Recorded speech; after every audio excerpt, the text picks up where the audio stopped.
शहर के किनारे एक पुराना हवेली था। लोग कहते थे कि ये हॉन्टेड है। रात में चीखें सुनाई देती थी। खून से रंगे एक लाल कमरे के किस्से थे। कोई भी उसके पास जाने की हिम्मत नहीं करता था। अब तक हम 7 लड़कियां थीं, 4 लड़के, जवान, बेचैन और हां, थोड़े बेवकूफ। किसी ने हमें हवेली में एक रात बिताने की हिम्मत दी, रेड रूम ढूंढने के लिए। हम हंसे, लेकिन बीज बोया गया था। सूरज ढलने लगा, आसमान नारंगी और बैंगनी रंग में रंग गया। हम हवेली के लोहे के दरवाजों के सामने खड़े थे। हमारे दिल एक साथ धड़क रहे थे। हिम्मत एक चुनौती में बदल गई थी, हमारी हिम्मत की परीक्षा। एक गहरी सांस लेकर हमने दरवाजे खोले और अंदर कदम रखा। हवा तुरंत ठंडी हो गई। मेरी रीढ़ में कंपी दौड़ गई। पुराना घर हम पर मंडरा रहा था। उसकी खिड़कियां खाली आंखों की तरह हमारी हरकत को देख रही थी। यह एक गलती थी। मैं इसे अपने पेट में महसूस कर सकती थी, लेकिन अब पीछे मुड़ने का कोई रास्ता नहीं था। हवेली एक भयानक सन्नाटे में डूबी हुई थी, जो केवल हमारे अपने कदमों की आवाज से टूटती थी। हर सतह पर धूल जमा थी और हर कोने से मकड़ी के जाले लटके हुए थे। हवा सड़ांध और किसी और चीज की गंध से भरी हुई थी, कुछ धातु जैसी। डर, मुझे एहसास हुआ, उसकी भी एक गंध थी। हम अंधेरे गलियारों से परछाइयों की तरह चलते थे। हमारी फुसफुसाहट सन्नाटे में गूंजती थी। फर्श के तख्तों की हर ची ची, खिड़कियों के बाहर पत्तों की हर सरसराहट हमारे दिलों की धड़कनें बढ़ा देती थी। हम एक भूल भुलैया में फंसे हुए चूहों की तरह थे। हर मोड़ हमें जानवर के पेट में और गहराई तक ले जा रहा था। जैसे जैसे हम हवेली में आगे बढ़ते गए, हमें फेंके हुए खिलौने मिले। एक रॉकिंग हॉर्स बीच में ही झूलता हुआ, एक गुड़िया करवट लेकर पड़ी हुई, उसका चीनी मिट्टी का चेहरा फटा हुआ और घूर रहा था। एक भूले हुए बचपन के ये अवशेष केवल परेशान करने वाले माहौल में इजाफा करते थे, एक निरंतर याद दिलाते थे कि हम अकेले नहीं थे। हमारे कदम सन्नाटे में गूंज रहे थे। एकमात्र आवाज हमारे दिलों की धड़कन से तेज थी। हम बहुत अंदर आ चुके थे। मैं बस रेड रूम ढूंढकर बाहर निकलना चाहती थी, लेकिन कुछ ने मुझे बताया कि यह इतना आसान नहीं होगा। हवेली अपने आप में मुड़ती और घूमती हुई प्रतीत होती थी। अंतहीन गलियारों और छिपे हुए कमरों की एक भूल भुलैया। हम एक पुस्तकालय में ठोकर मारते हुए पहुंचे, जिसकी अलमारियां धूल से भरी किताबों से भरी हुई थीं। उनके पन्ने भूले हुए शब्दों से भरे हुए थे। एक कोने में आग लग गई थी, जिससे एक बड़ा छेद हो गया था और राख की गंध आ रही थी। जैसे ही हमने पुस्तकालय की खोजबीन की, हमें फुसफुसाहट सुनाई देने लगी। धीमी, अस्पष्ट बड़बड़ाहट जो दीवारों से ही निकलती प्रतीत होती थी। वे हमारे चारों ओर घूमते थे, भय और दुहक की घोषणाएं। हमने बेचैनी से एक दूसरे को देखा। हम में से प्रत्येक ने फुसफुसाहट को अपने तरीके से सुना। घबराहट होने लगी। हमें रेड रूम ढूंढना था, किंवदंती को गलत साबित करना था और बाहर निकलना था। लेकिन हवेली ने हमें बंदी बना लिया था। हर गुजरते पल के साथ उसकी पकड़ मजबूत होती जा रही थी। डर और अनिश्चितता के बीच हम में से 2, रिया और आकाश के बीच एक चिंगारी भड़क उठी। धूल भरे पुस्तकालय में उनकी नजरें मिलीं। एक ही किताब के लिए पहुंचते ही उनके हाथ छू गए। उस संक्षिप्त क्षण में हवेली का अंधेरा फीका पड़ गया। उसकी जगह गर्मी की एक झिलमिलाहट ने ले ली। क्या तुम्हें भी ऐसा लगा? हाँ, मुझे लगा। ऐसा लग रहा है एक सेकंड के लिए ये जगह इतनी बुरी नहीं है। उनकी हंसी खामोश कमरों में गूंज उठी, दमनकारी माहौल से एक स्वागत योग्य राहत। उन्होंने एक दूसरे पर नजरें डाली। उनकी मुस्कान बढ़ते अंधेरे में आशा की किरण थी। एक पल के लिए हवेली इतनी डरावनी नहीं लगी। उनके नवोदित रोमांस ने अंधेरे में प्रकाश की एक झलक पेश की, एक याद दिला दी कि डर के बावजूद भी प्यार खिल सकता है।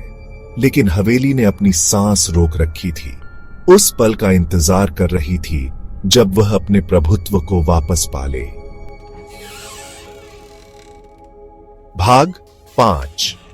रेड रूम का डार्क सीक्रेट। मायावी रेड रूम की खोज में घंटों बीत गए।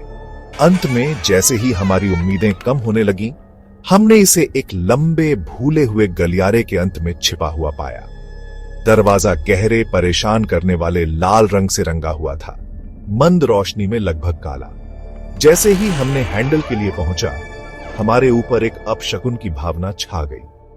दरवाजा चरमराहट के साथ खुला, जिससे एक छोटा धूल भरा कमरा दिखाई दिया। दीवारें नंगी थीं, सिवाय एक टिमटिमाते हुए प्रकाश बल्ब के जो फर्श पर लंबी परछाई डाल रहा था। हवा में ठंडक थी, भय का एक स्पष्ट एहसास जो हमारी रीढ़ में कंपकंपी भेज रहा था। और फिर हमने उसे देखा। कमरे के बीच में दीवार पर सूखे हुए खून जैसे दिखने वाले मैसेज में लिखा था, welcome to the red room. आपको नहीं आना चाहिए था। हवा भारी हो गई, भय के एक स्पष्ट एहसास से भर गई। फुसफुसाहट वापस आ गई, इस बार और जोर से, हमारे चारों ओर घूमती हुई, हमारे डर का मजाक उड़ाती हुई। वे हमारे दिमाग में रिसने लगे, हमारे सबसे काले रहस्यों को फुसफुसाते हुए, हमारे सबसे गहरे डर को बढ़ाते हुए। कमरा अब छोटा लग रहा था, हवा हमारे आतंक से भरी हुई थी। हम एक साथ सिकुड़ गए, हमारे शरीर कांप रहे थे, हमारी आंखें डर से चौड़ी थीं। हम एक जाल में फंसे जानवरों की तरह थे, हमारी सांसें छोटी फटी हुई आ रही थीं। घबराहट आतंक में बदल गई जब हमें सच्चाई का एहसास हुआ, हम अकेले नहीं थे। चीखें सन्नाटे में गूंज उठीं जब हम दरवाजे पर चिपके, हमारी उंगलियां ठंडी कठोर लकड़ी पर रगड़ रही थीं। दरवाजा एक जोरदार आवाज के साथ बंद हो गया, हमें अंधेरे में डुबो दिया। हम फंस गए थे। मेरे अंदर दहशत की लहर दौड़ गई, डर की एक सुनामी। हमारी आशा फिर से जाग उठी। हम अंधेरे में लड़खड़ाते हुए बाहर निकलने का रास्ता खोज रहे थे। हमारे हाथ दीवारों पर दौड़ पड़े, एक छिपे हुए दरवाजे, एक गुप्त रास्ते, किसी भी चीज के लिए बेताब थे जो हमें बाहर की दुनिया में वापस ले जाए। जैसे ही हमारी उम्मीद कम होने लगी, आकाश ने दीवार में एक ढीली ईंट की खोज की।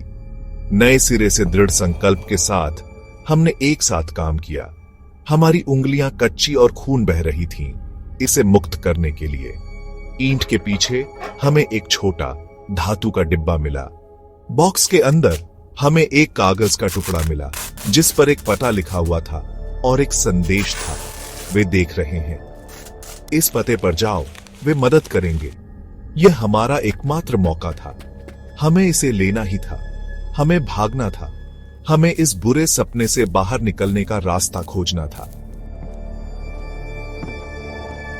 कागज पर दिए गए पते का पीछा करते हुए हम खुद को उस परिचित गली में पाया जहां हमारा दुःस्वप्न शुरू हुआ था।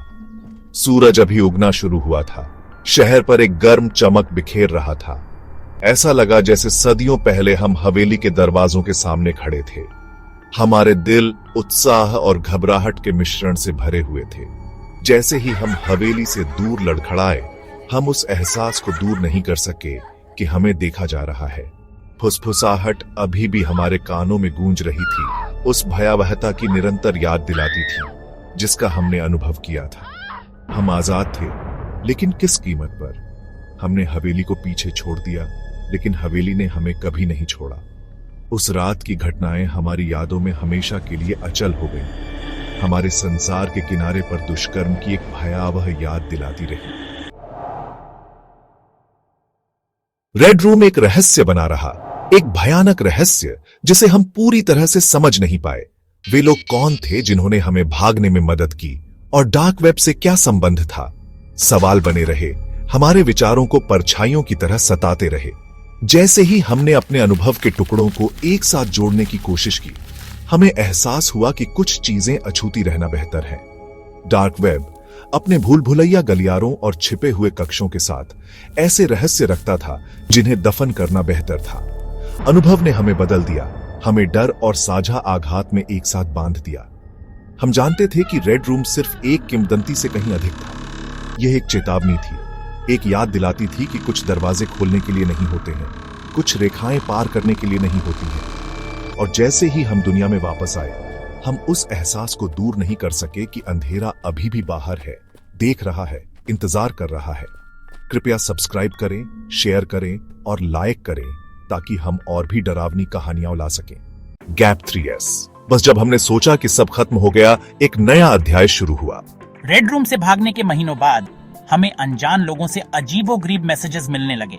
इन मैसेजेस में कोऑर्डिनेट्स और डरावनी इमेजेस थीं जो किसी और खतरनाक जगह की तरफ इशारा कर रही थीं। Gap 2S। सच्चाई जानने के लिए हमने साइबर इन्वेस्टिगेटर्स के एक ग्रुप से कांटेक्ट किया जो डार्क वेब के एक्सपर्ट्स थे। उन्होंने अपना इंट्रोडक्शन द वॉचर्स के रूप में दिया, एक सीक्रेट टीम जो डार्क वेब की हॉरर्स को एक्सपोज और खत्म करने के लिए समर्पित थी।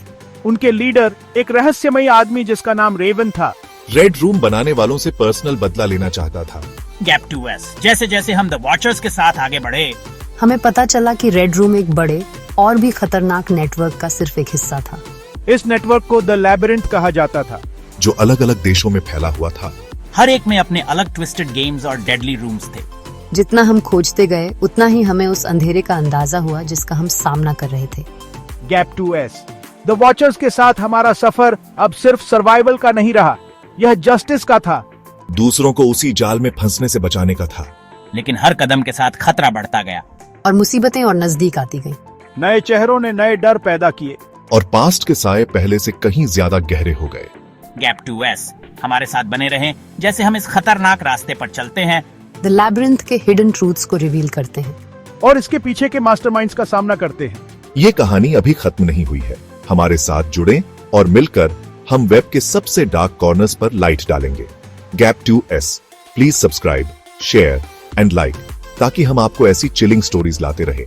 डार्कनेस के खिलाफ लड़ाई अभी शुरू हुई है। Gap 2S। बस जब हमें लगा कि हमने सब कुछ देख लिया है, हमारा सफर एक अंधेरी तरफ मुड़ गया। द वॉचर्स ने मिस्टीरियस मैसेजेस से कोऑर्डिनेट्स डिकोड कर लिए थे जो हमें शहर के बाहरी इलाके में एक खाली गोदाम तक ले गए। Gap 2S।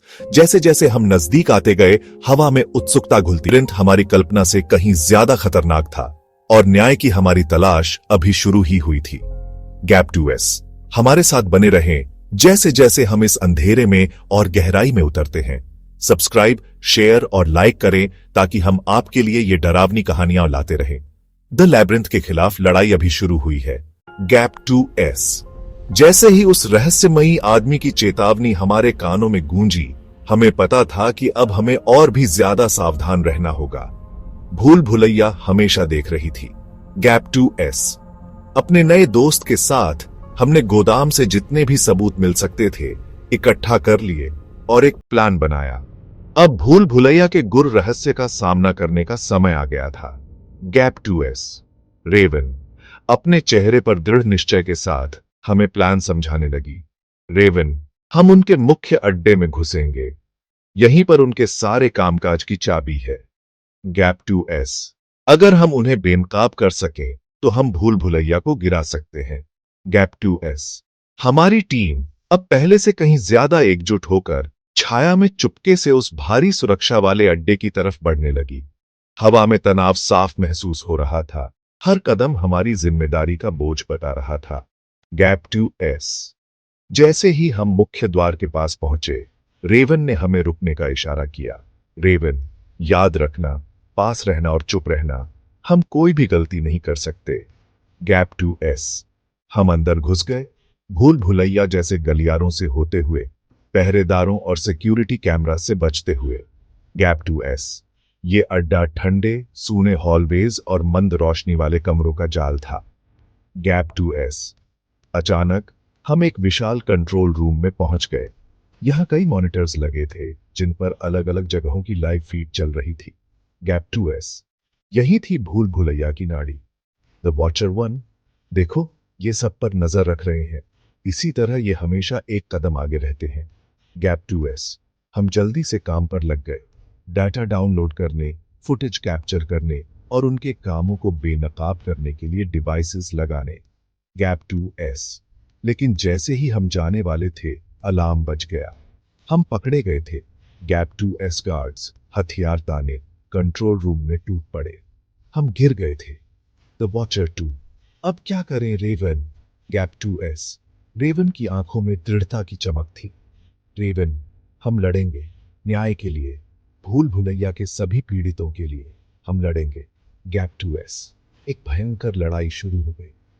हमने अपनी पूरी ताकत से लड़ाई की, पहरेदारों पर अपनी चतुराई और टीम वर्क से काबू पाया। Gap 2S। लेकिन साफ था कि उनकी संख्या हमसे ज्यादा थी। Gap 2S। जब लग रहा था कि अब कोई उम्मीद नहीं बची, हमारा नया साथी आगे आया। The figure. मुझे बाहर जाने का रास्ता पता है, मेरे पीछे है। Gap 2S। हम उस आदमी के पीछे एक गुप्त रास्ते से होते हुए रात के अंधेरे में बाहर निकल आए। Gap 2S। हमारे पास सबूत थे, लेकिन लड़ाई अभी खत्म नहीं हुई थी। Gap 2S। जैसे कि हम 4 दिन रात में खड़े थे, लोगों ने खिड़कियों से हो सके लेकिन ये तो बस शुरुआत है। फूल फूलों में गिरेगी और न्याय की जीत होगी। Gap 2S। सबूत हाथ में होने से हमें पता था कि हमारे पास फूल फूलों के गिरने राज खोलने की ताकत है। Gap 2S। आगे का सफर अनिश्चित था, लेकिन हम जो भी हैं उसके लिए तैयार थे। Gap 2S। भूल भुलैया के खिलाफ हमारी इस लड़ाई में शामिल होने के लिए लाइक, शेयर और सब्सक्राइब करें। Gap 2S। सच सामने आएगा और भूल भुलैया को उसके घुटनों पर लाया जाएगा। Gap 2S। ये अंत नहीं है, ये अंत की शुरुआत है। देखने के लिए धन्यवाद।